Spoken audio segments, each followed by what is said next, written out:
So I have another haunted house challenge for you.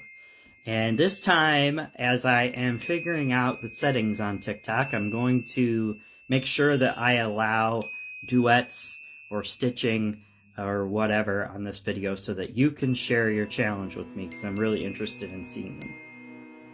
So this must have been about 1990, maybe 1991. I was roughly 12 years old. I had two younger sisters. They would have been about 6 and 7 at that time. And my parents had gone for a long shopping thing, and they were going to be gone for hours and hours, and they didn't want to leave me alone with my sisters because they were little, and I was still kind of young to be left with them for more than just an hour or two. And so because they were a handful, my parents had my cousin Jimmy come and spend a few hours with us. And he was a few years older than me, maybe driving age by then.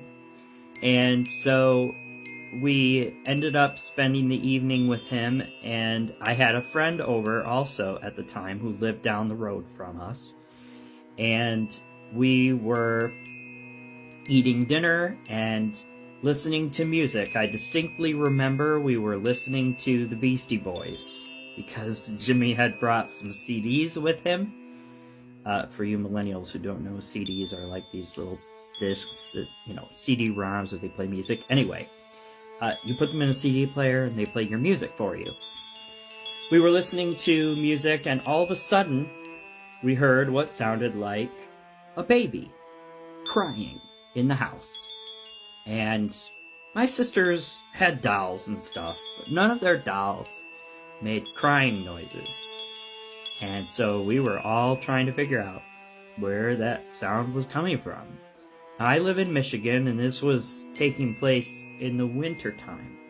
And in Michigan, it's cold in the winter, generally. It's almost 50 right now, but usually it's cold in the winter, and there's usually snow, and so this was not coming from outside. This wasn't like a neighbor's kid outside crying or anything like that. This was a sound that was definitely inside the house.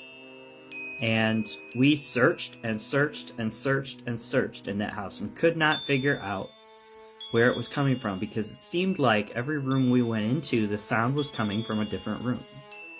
Even though you thought the sound was coming from the room you went into, it would then turn around and be outside of the room that you went into. And that happened one other time when I was much older, and I was alone in the house with a friend years later, probably close to 18 years old. And it was brief, and that person refused to come back to my house after that. Because once people heard this paranormal activity or saw stuff in my house, they got pretty spooked. And when my parents came home, we probably told them about it. It's been too many years for me to remember, but I know that we never did find where that crying sound was coming from.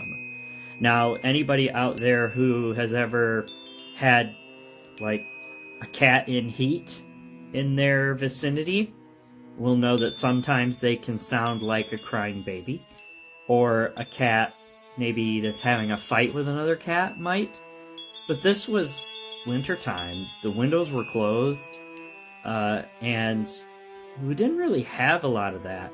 It wouldn't have sounded like it was coming from every room in the house all at the same time if it had been outside. It would have been obvious to us when we were searching around where the sound was coming from if it was coming from outside the house. It was definitely inside, and we were very spooked, and we ended up, I think, if I remember right, turning every light in the house on. So when my parents came home, they must have been like, what is going on? Why is every light on? But anyway, that's the story that I remembered. It's been many years since then, but hopefully I haven't fibbed about anything. If any of that information is inaccurate, it's just because it's been so many years and I just am not remembering correctly.